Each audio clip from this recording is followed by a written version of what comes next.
So, today we're going to be showing you guys how to make a ring out of resin. It's pretty basic, really. Things you're going to need. You're going to need a metal lathe, like the one here. I have a little Grizzly model G8688. It's paid like 500 bucks for it, not too spendy. You're going to need a squirt bottle. You're going to need something to place over your bed for when we're wet sanding so you don't rust it out. You're going to need a piece of round material. If you don't already have a piece of round material, you can use my previous video on how to make square material round, or you can take a slab of material like this and either cut a chunk out and drill a hole in the center of it, or use a hole saw. Say hi to the shop dog. Yeah.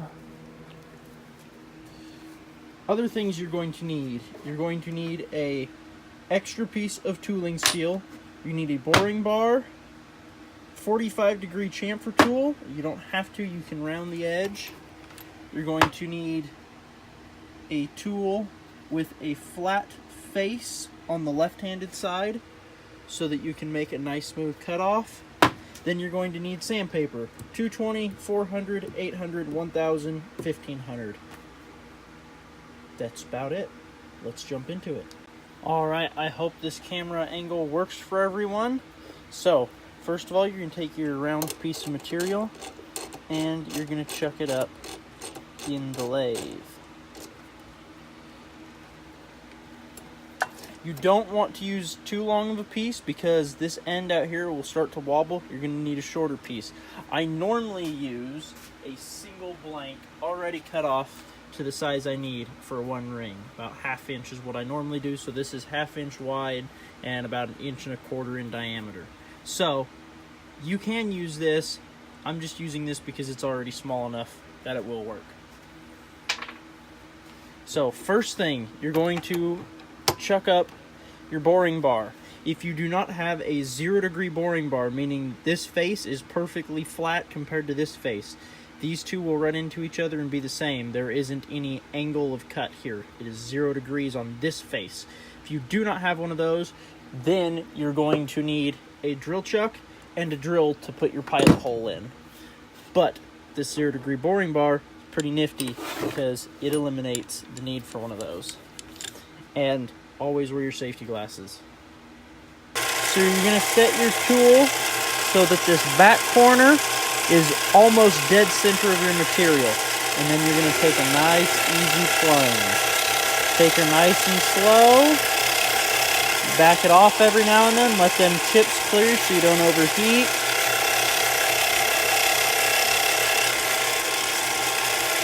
And you should get these nice, big strands coming off. Let's go a little deeper than that. I'm going to be going a little over 1/2 inch because I want this ring to be 1/2 inch wide. So real quick, let's stop and check how deep we've gone. We've gone deeper than 1/2 inch, so we're good to go. Next, you're going to switch your tool to your flat left-handed tool, the one with the flat edge here. Now what you're going to do is you're going to face the material, meaning you're going to take a nice straight cut straight in.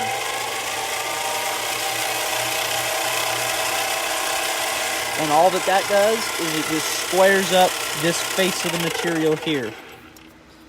Now we're going to switch back to our boring bar and we're going to size it. This is going to be a size 11.5, which is 0.830 inches, 830 thou. We are currently at 692, so we got a little ways to go. All right, here we go.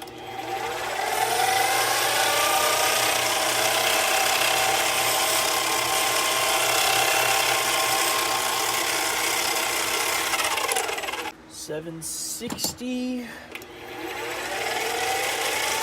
This should be 8.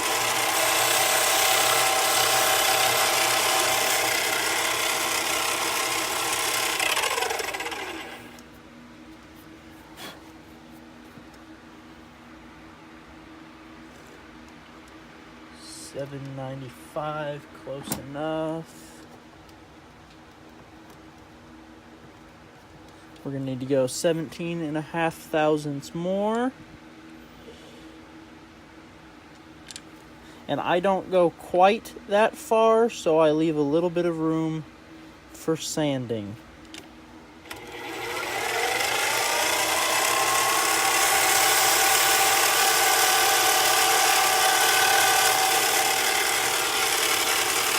Alright, so now that we got her sized up, we're going to switch back to our flat tool, our flat left-sided tool. We're going to mark this. Oh, you're also going to need a pair of calipers. That's one thing I did not include. Mark that at 1/2 inch. And we're going to square up the outside face, the outside diameter of this material.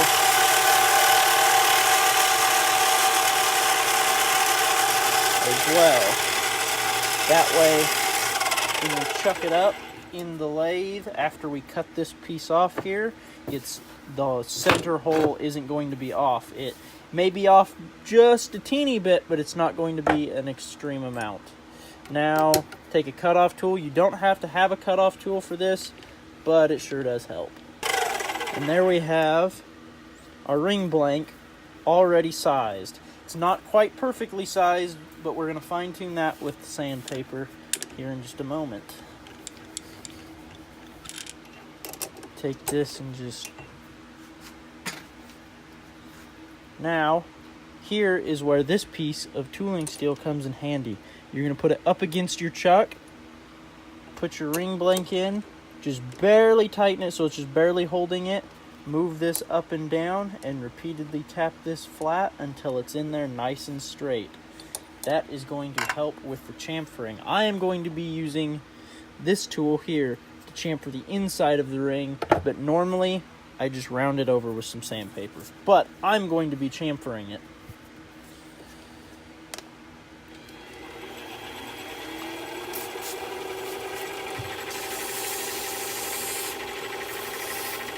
Starting off with the 220 grit, we're going to wet sand, squirt bottle, piece of plastic to keep your bed from rusting out, and sandpaper. Make sure you keep nice, consistent pressure throughout the entire inside of the ring, because you don't want to wear one side more than the other. Now, with the 220 grit, we're going to want to bring it probably up to about 829 thousandths of an inch, which is 1 thou under, which will leave room for finish sanding. The 220 is your most aggressive grit that I use. You could use some 120 grit if you really need to get after it. You have some really bad scratches, but just make sure that you leave plenty of room for your tolerances using that, because that 120 grit's going to eat it up real quick, and it's also going to leave some pretty deep scratches that are going to need to be taken care of later on that won't be very easy to get out. Go up to 400 grit.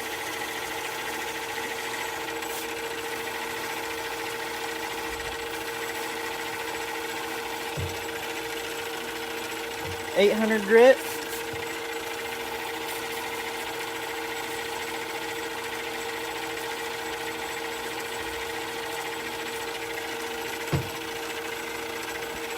Take a shop rag, wipe the water out of the inside of that, and now you're spinning nice and true, yes. Now we're going to switch to my inside chamfer tool. When chamfering resins or any other plastics, make sure your tool is very sharp and you're moving at a decent rate of speed.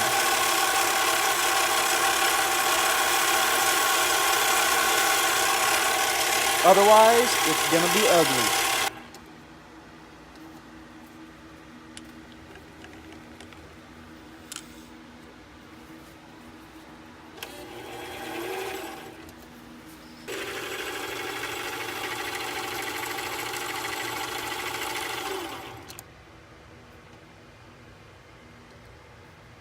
Alright, then we're going to take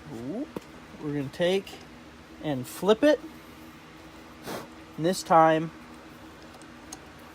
I'm going to push it all the way up against the back set of my jaw, the back edge of my jaw, to make sure it's still nice and flat. Now, if you're going to be chamfering the inside, you're just going to have to be careful and watch this tool and make sure you're not going to smack the inside of your jaws.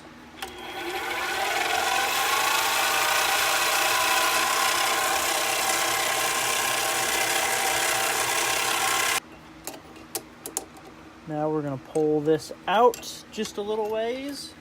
We're going to take some buffing compound.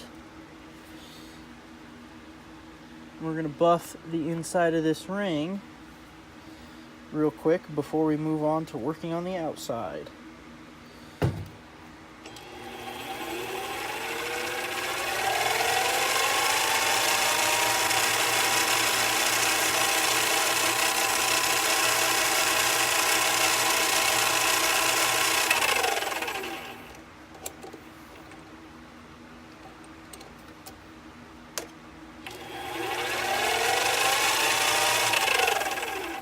Now, what we're going to do is we're going to close our jaws and hold our ring from the inside with the jaws. I have done some modifications to my jaws. I have cut the outside of these smaller to make them better to do this, because otherwise I could only hold like size 12 plus, and now I believe I can hold size 8 plus after the modifications that I've done. You're going to go back to your flat tool, and now we're going to take some material off the front.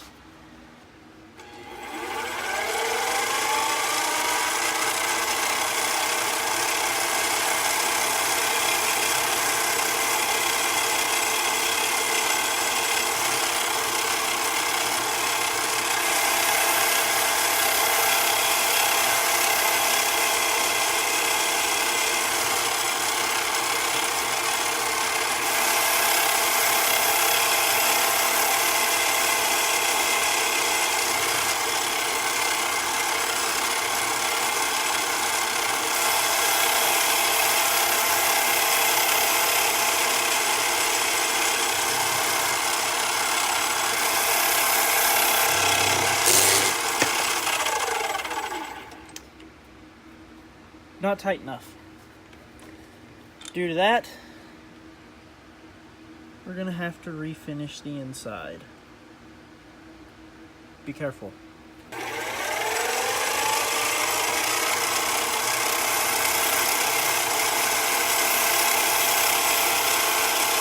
So as you just witnessed, mistakes do happen. I've been doing this for like 3 years now. Mistakes do happen. Just because you mess up, don't let that stop you. Cue the montage.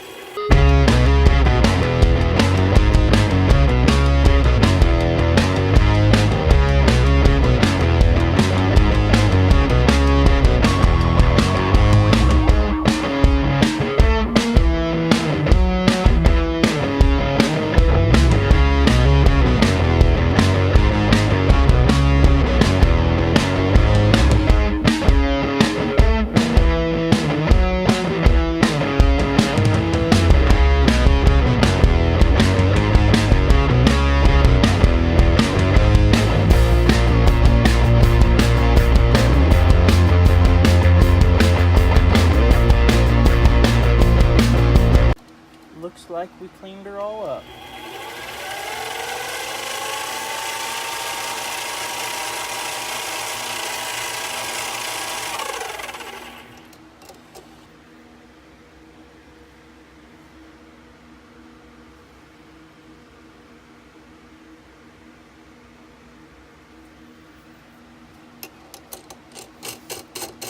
Now that we got that fixed, mount it back from the inside. You can use a ring mandrel such as this as well, but I prefer this method personally. Back to sanding. 220 grit, next followed up by 400 grit, then 8, then 1000, then 1500. But after we get done with the 8000 grit, we're going to chamfer.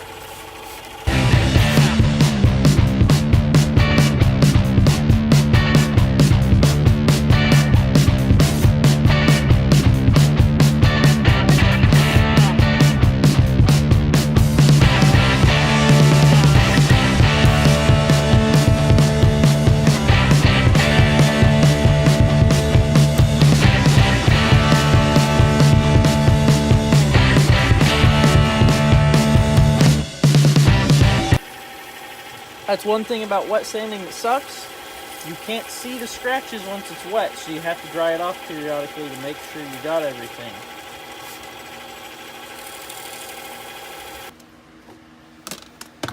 Now, we're going to switch to our 45-degree chamfer tool.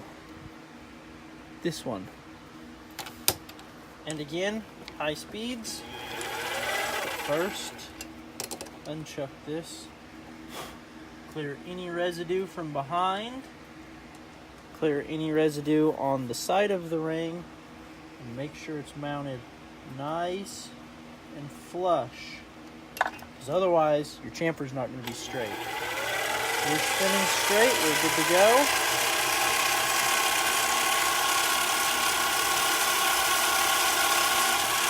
Again, make sure it's spinning nice and straight. We're not quite there.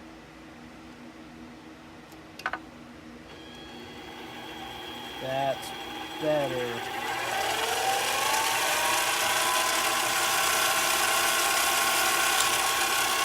If you're having trouble getting a perfect chamfer like this one, it's bigger on one side than it is the other because it's not perfectly true.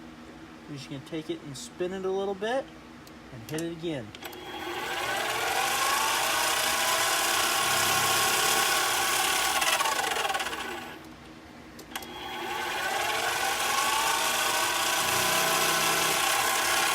There we go. And now back to sanding. 1000 grit, 1500 grit, and then you could be done there. I'm going to take it further.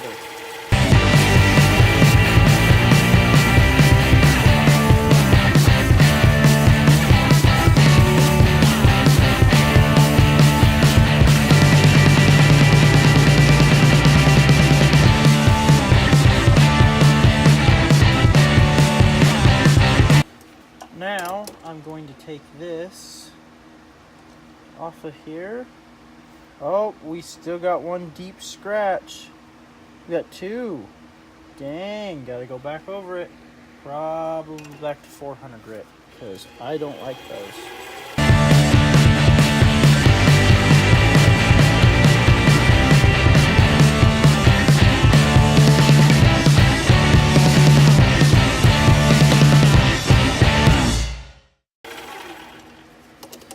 Not everything goes super smooth every time.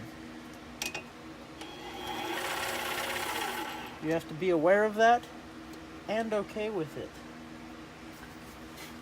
We're going to sand those new edges left by the chamfer nice and flat.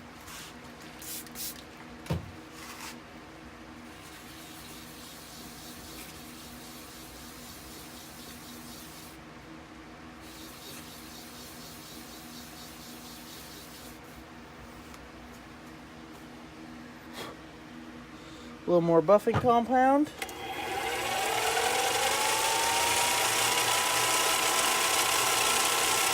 Now, we're going to take her over to the buffing wheel.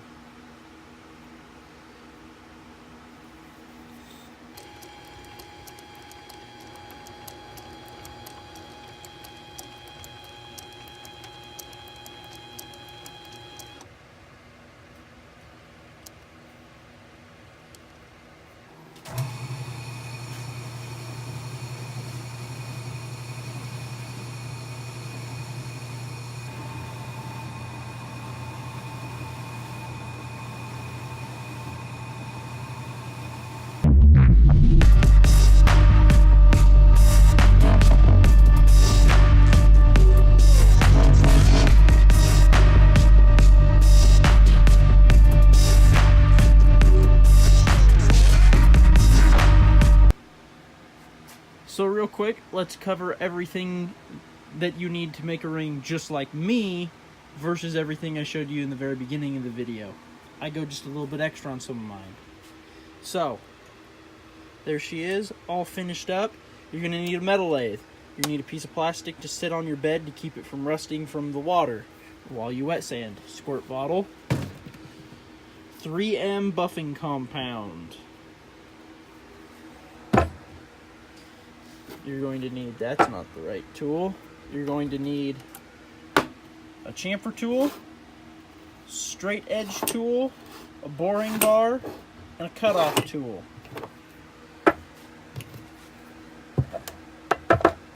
Put everything back where it belongs. Its rightful spot. You need a piece of resin material. This is Beyond Wood Products resin material. If you do not cast your own, like I do, get some Beyond Wood Products. Tom is the best. I'm gonna say that. Tom is the best. My opinion. Hands down. Sandpaper. 220, 400, 800, 1000, 1500. It gets old, renew it. But you don't have to use a brand new piece of sandpaper for every ring. If you want, you can, but I don't. I just leave it out here and use it until one of them is dull, and then I switch that piece out instead of getting a new piece every ring. Might be a good idea to get a new piece every ring, but it's not that big of a hassle to me, so I don't worry about it. And then lastly, a buffing wheel. I literally bought a piece of all thread and a few buffing wheels from Home Depot and mounted it to my wood lathe. You don't need anything fancy. I didn't even use any buffing compound while using these. I have little pieces of buffing compound, but they're almost gone, and I've learned that using the buffing compound on the lathe beforehand, I don't really need it on the wheels. And all it does is just leave a little film that I have to wipe off anyways, so I don't use it.